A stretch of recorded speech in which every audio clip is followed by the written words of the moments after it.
Salut à tous, j'espère que vous allez bien, et aujourd'hui dans cette vidéo nous allons aborder le cas de Inu X Boku SS. Je l'ai regardé il n'y a pas longtemps et j'ai direct accroché, donc je me suis dit pourquoi pas en faire une vidéo. Et nous y voilà, dans celle-ci je compte, comme le protocole l'indique, présenter l'anime pour que vous fassiez une idée, ensuite l'analyser, où là je vais décrire les sens les plus profonds de l'anime, enfin du moins essayer, et ensuite je vais aborder le cas de la saison 2 en fin de vidéo. Avant de commencer la vidéo, je vous rappelle que j'ai un Twitter qui est en description, je vous le rappelle car je commence sérieusement à y être actif, donc si vous voulez venir me parler, n'hésitez pas. Sur ce, lançons l'intro.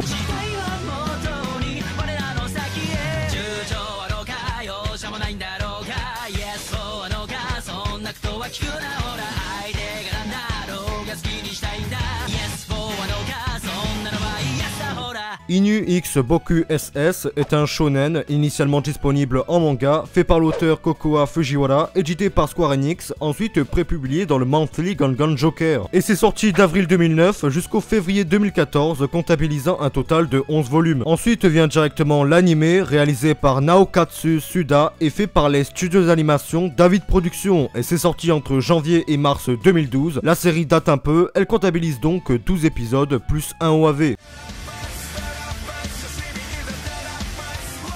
Inu X Boku raconte l'histoire de Rilicho, une jeune fille possédant du sang de démon. Elle a une enfance assez dure car son sang lui a valu d'être traitée dans une famille très sectaire, isolée du reste du monde sans une propre éducation. Au lycée, elle décide d'aménager dans la chambre 4 de la maison d'Ayakashi dans le but de vivre seule, mais dans cette maison, elle va y rencontrer Miketsukami, un homme de style majordome et qui se revendique comme étant le secret service, donc une sorte de majordome de Rilicho. Donc ils commenceront à vivre auprès d'autres personnes comme eux dans cette grande maison. Et au fur et à mesure, Rilicho va socialiser avec les autres résidents et également devenir plus ouverte d'esprit, avec en même temps une trame romance qui se déroule entre Rilicho et Miketsukami, interagissant avec leur environnement et leur entourage. Nous avons le premier personnage qui est Rilicho. Elle est mi-humaine, mi-démon, elle a une personnalité froide et menaçante, cela est dû à son enfance, car ayant du sang de démon, elle est hautement placée en société, ce qui fait qu'elle avait été toujours respectée et aimée entre guillemets que pour son statut social, mais malgré tout, elle essaye de faire de son mieux et essaye de ne pas involontairement être froide et mal parler aux gens, et s'en veut à chaque fois qu'elle le fait, même si au fond cela reste une bonne personne. Au premier abord, on pourrait la définir comme étant une tsundere, vous savez, les filles qui restent distantes et hautaines et n'osent pas déclarer ses sentiments. Comme c'est original, mais pour le coup c'est un peu plus subtil car elle est en fait une tsunchun, c'est donc le genre de fille qui cache ses sentiments derrière de la violence, mais qui après regrette de l'avoir fait. Dans tous les cas, ces deux types seraient très chiants dans la vraie vie. Vient ensuite Miketsukami, il est un peu comme le deuxième personnage principal de l'histoire, il est la réincarnation de l'esprit renard à 9 queues et comme les autres résidents est d'ascension humaine. Il est de caractère calme, poli et gentil avec tout le monde, mais cela ne l'empêche pas d'être le plus fort de tous. Avec le temps qui passe, on commence à remarquer qu'il cache une partie de sa personnalité, et bizarrement, dès le début il obéit à Rilicho exactement comme un chien et essaye toujours de la protéger, n'hésitant pas à mettre sa propre vie en jeu. Mais son comportement étrange, il le doit, comme à Rilicho, à son enfance et qui est à peu près comme la sienne, mais plus tard, les deux personnages sauront faire face à leurs problèmes. Ensuite, Roromia, elle, ça va être vite fait, car c'est le type cudéré sans émotion et qui s'empiffre sans jamais grossir. Elle est assez silencieuse, mais se soucie quand même pas mal de son entourage. Vient après mon personnage préféré, Kageru. C'est un homme assez excentrique et bruyant. Ce que j'y kiffe le plus, c'est qu'il est ultra marrant. Il n'a de respect pour personne, c'est sûrement lui qui apporte tout l'humour dans la série. Il se définit lui-même comme étant clairement SM, il traite Roromia comme un animal de compagnie et se réfère toujours aux autres comme s'ils étaient inférieurs en les traitant de cochons ou toilettes humaines. Il croit aussi que le monde est composé de deux types, le sadisme et le masochisme. Ce personnage est taré, mais il est si extravagant et original qu'il est la source principale de divertissement et d'humour dans la série. J'aurais donc aimé qu'il apparaisse un peu plus de fois.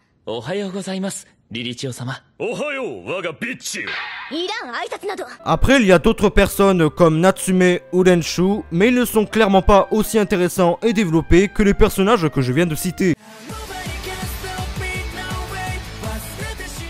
Inu X Boku est un animé au premier plan assez joyeux, et c'est le cas, car si vous avez lu le manga, vous pourrez témoigner de la différence des deux œuvres, car dans le manga, l'histoire est bien plus sombre, alors que l'animé prend une note un peu plus légère, comme la vitesse à laquelle l'animation bascule entre les personnages normaux et chibi, pour rendre les moments encore plus amusants. L'histoire n'est certes pas hyper profonde et mélancolique, mais elle se veut assez divertissante pour ce qu'elle propose. C'est mignon, c'est drôle, ça a du sens, et ça fait vite passer le temps, en plus d'être d'assez bonne manufacture. Les personnages sont introduits sans scène d'introduction, c'est-à-dire qu'on ne voit pas exactement là-dedans un cadre d'introduction, ce qui est plutôt brillant. C'est un animé où simplement nous suivons le développement personnel de Lilicho et Meike Tsukami dans une maison remplie de personnages développés avec des caractéristiques similaires au personnage principal. Tous finalement ont un rôle, le fidèle, le taciturne, le pervers, le sadique, le méchant, le senpai, c'est vraiment un ensemble de personnages amusants, vivant tous au même endroit, ce qui permet à la série d'avoir une ambiance perpétuelle. Pour une fois, même si on ne retient pas les noms des personnages, on a le pouvoir de les décrire juste par leur comportement ou leur personnalité, bien que certains sont plus apparents à l'écran que d'autres. Vers la fin, le meilleur est que toutes les trames arrivent à se joindre dans un même axe, avec une résolution finale qui boucle tout, ce qui est assez satisfaisant. Finalement, Inu X Boku SS est un animé de romance très drôle et divertissant. Tout est agréable, même si je conçois que l'histoire n'est pas unique en son genre. Mais la série arrivera malgré tout à éveiller votre intérêt pour nos deux personnages qui ne cesseront de mieux se connaître entre eux, faisant qu'on les découvre nous aussi au fur et à mesure, avec une conclusion qui satisfait tout le monde et tout le long une forte marque d'humour qui rythme le tout. Niveau audio, j'ai adoré l'opening, une voix poignante qui chante, avec un visuel qui peut déjà nous faire deviner et résumer l'œuvre entière. Niveau graphisme, je n'ai rien de spécial à dire, c'est très joli, mais sans plus, sans pour autant que j'ai remarqué de défauts. Donc en gros, allez voir cet animé, il n'est pas une masterpiece, mais je pense que ça ne peut que enrichir votre bagage de Japanimation et en même temps vous faire passer un agréable moment.